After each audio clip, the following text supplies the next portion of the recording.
Salutations to all teachers, gods and all friends. In the last class, we have noticed that words in Sanskrit can be classified into three main groups as nouns, verbs and noun variables. Nouns are mostly in three separate genders: masculine gender, feminine gender and neuter gender. Gender difference in Sanskrit words is not strictly based on the natural gender difference. For example, the word vrikshaha, which means tree, is a masculine gender word in Sanskrit. The word grantha, which means book, is a masculine gender word, while the word pustakam, which also is having the meaning as book, it is a neuter gender word in Sanskrit. The noun words are named in accordance with the sound of the end portion of those words. For example, the words vrikshaha or ramaha are akaranta words. It means that these words have the sound of the syllable a at their end portion. Akara means the sound of the syllable a. Anda means end.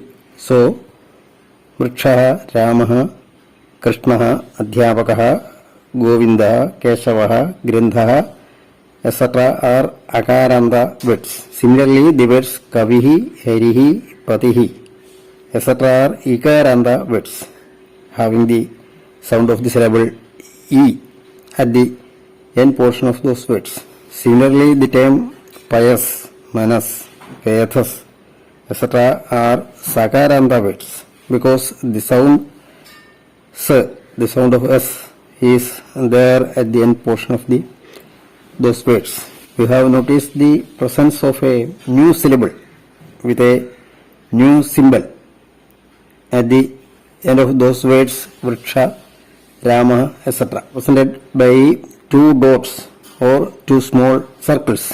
This syllable is called visarga, which has a half sound of ha, h. This is pronounced with a half sound of aha, a-h-a, with vriksha, ramaha, etc., while it is pronounced with a half sound of ihi, i-h-i, ihi, with a hari, kavihi, etc., and with a half sound of uhu, u-h-u, uhu, with the words like guru. Thus, we can see that the sound of visarga is not always the same, but it varies according to the sounds of the end portion of a word. This visarga is seen always following a vowel syllable. We have noticed in the previous class that noun word changes its form in accordance with the numbers and cases. Thus, each noun word has 21 forms. If we study these 21 forms of a word in akaranta, masculine gender, we can apply it to all akaranta, masculine gender words. Similar is the case with other ikaranta, masculine gender words, or ukaranta, masculine gender words, or sakaranta, feminine gender words, etc. If we study the 21 forms of the noun vrikshaha, the changes of forms will be similar to other nouns like ramaha, adhyapakaha, krishnaha, govindaha, etc. For example, when the first case forms of the noun vrikshaha is vrikshaha, vrikshau, vrikshaha, similar will be the first case forms of krishnaha or adhyapakaha as krishnaha, krishnau, krishnaha, or adhyapakaha, adhyapakau, adhyapakaha. It is also applicable to the forms in other cases. For example, vrikshasya will be similar to ramasya or krishnasya. This is the sixth case singular form of Akaranta, Pullinga, masculine gender word.